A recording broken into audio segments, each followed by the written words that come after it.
Hey, so what's the latest on what the market's doing in the Treasure Valley? Right there in Idaho? Stick around. We'll talk about that next.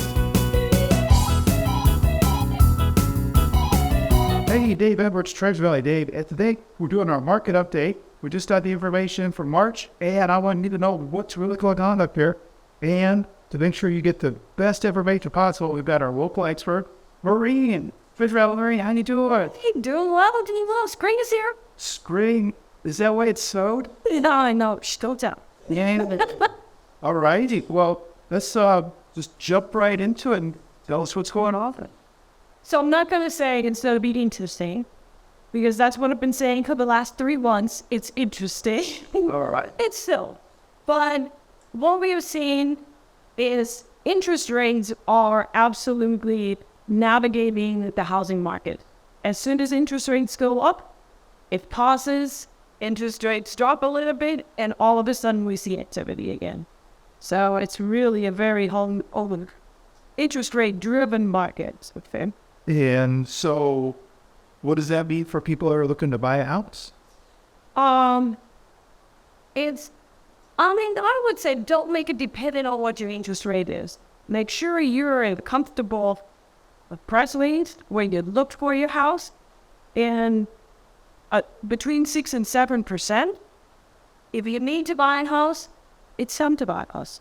So with these interest rates going up and down like a teeter-totter, what does that mean to buyers? No, it really does. And I'm just looking forward to it, that I think interest rates are coming down the field. And I think it's a wonderful, prices are lower, interest rates are coming down. I think it's a wonderful time to buy. I think that's a great point. Is a lot of people, it's not just the price of the house, but the overall, what are you paying every month? So if interest rates go up a little bit, the house prices, we've seen those that they came down. So that means your payment's still going to be about the same. You're paying a little bit less for the house, but they're more for the interest rate. But you know, one thing I've heard, and tell me if this is right, you guys leave comments if you know better than me. If interest rates come down back to like 3%, can people refinance again? Oh, absolutely. Yes, and some of the lenders have wonderful programs for that. So I highly recommend talking to a lender. Really? Yes. Wow, that's pretty forward. Yeah. So speaking of house prices, what's going on in the market? So, like I said, it's been interesting. And so the median home prices dropped again. It has also something to do in which price category we're selling homes right now. So we are selling way more homes that are in the under $600,000, which is about to affect the median home price. We had last year where we had plenty of $1 million properties that were selling like hot potatoes. Those sellers, all of them back. Well, and it will affect the median price. I think we also see, like I said, lots of activity in certain price ranges. So everything under 400 is not just about hot potato. It's for super hot potato. And then that's for both counties. As we know, Canyon County prices are a little bit lower than in Ada County, but Canyon County seems to be the hot. Because you get more bangs for your buy. Absolutely. We're very close. And this is Ada County. This is Ada County. I'll still move the side and scroll down to Canyon since we're talking about interest. So we're at $395,000 on median home price. National average is $375,000. So we're just a little over. A little bit over. And you still buy a house in Canyon County under? Absolutely, but it's a hot potato. We've got to be prepared. We've got to have a lender lined up if you're not a task buyer. A lot of people bring that sour premium. Yep, this is the different hot spots in Canyon County. And I might see it down here in Southwest Caldwell, 357. Northwest Caldwell, 368 for the median price for a house. Yeah, and we just added going to what a beautiful house in Caldwell. So the process. Yeah. And I think they got a fantastic deal. And it was in the threes. It was in the low threes. Nice. So another thing was we had such a small increase in the inventory. You can barely notice it. And in general, the demand went down. So we have less buyers than what we had last year. Okay. We also have very, very little homes on the market. So right now, for Canyon County, if no new home would come on the market, it would take us only 1.6 months to sell all the homes on the market. You are still actually considered a seller's market. Right. So 6 weeks and they'd all be gone. And they will be all done. Yeah. Days on market is for existing loans is 59 days. That's not a long time. And that's all though. That's those $1 million homes. And back into the owners. So we're down in, say, anything below 400. What are you thinking the days on market is where? 3. 3. Holding because there are so many offers to go through. Well, back in the old days, we used to see multiple offers. Now, You seeing that in some price categories? for sure in some price categories, yes.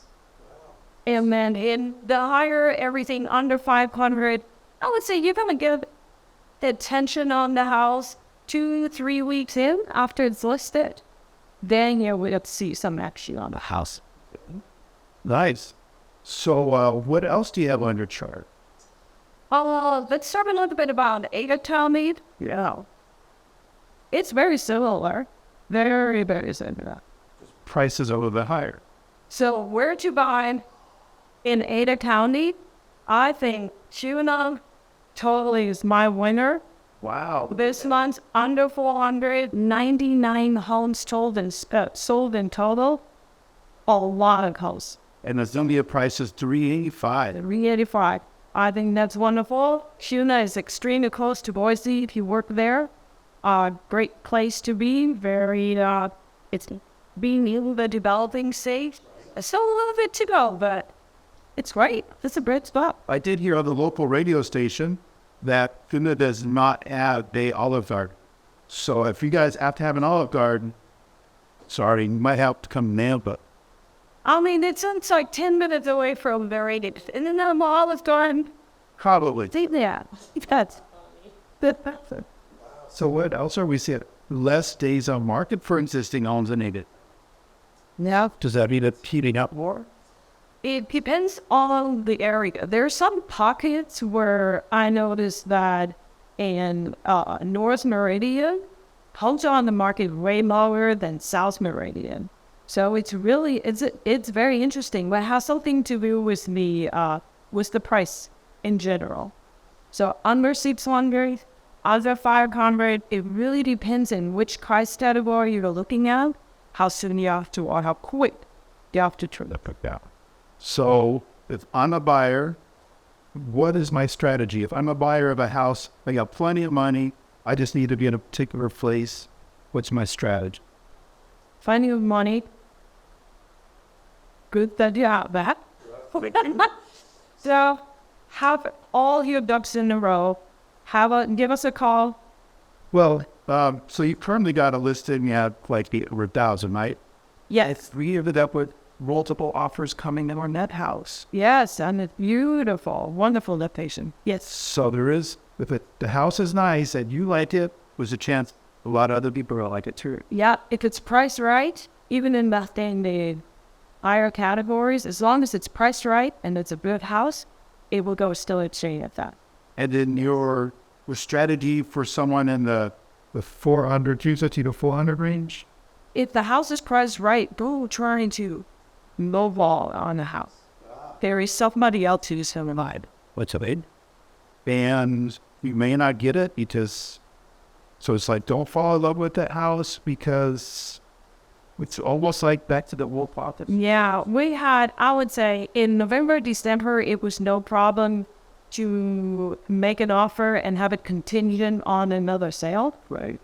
And this time, I would say try to be under contract and then start making offers. There is a high chance that your major offer is going to be rejected because of the contingency. Somebody else is saying about it. But if you are selling a house to California or wherever, you want to be as far along in that process to make your offer appear what's strong. Yes. The further you're in the process, the better it is. Any advice on, is it a good idea to work with a local lender? Absolutely. Absolutely. Local lenders, they know the market here. They know how things work. And we love the personal contact. I think Idaho is all about having a relationship to everybody. And we like to talk to somebody and not just through email. So I think a local lender is a straight at help. So on your listings, when an offer comes in and the lender's some big corporation from out of state, what does your seller think? That, hey, I should go with that one, or I should go with this one. It's a local one, but the chances are better to get to closing? It is. I think it's just educating the seller about what the chances are and how hard it sometimes can be to get in touch with somebody. So the test for us is, let's call and see if we can get a hold of somebody. Very nice. Do you have the last thoughts for us on what the market's doing so March? I'm pretty sure that we will see a slight increase in inventory in the next, so for April. And I track it on a weekly base. So we saw last week was the first week that we had a slight increase. And so I think we're going to have a little bit more inventory, few more sellers, the school year is ending, but we also know that we have a few more buyers coming in too. And that's something that happens every single year. Every spring. Whether it's Corona or the housing prices or whatever, we always see in May is a high month for them. Well, Maureen, thank you so much. And if you guys would like a copy of these charts to look over for yourself, go to our website, www.TraderValleyDave.com. If you like this video, please share with somebody who needs to see it. Hit that like button, hit that bell, subscribe. And, well, as always, Treasure Valley Dave with the Ford, helping you get home.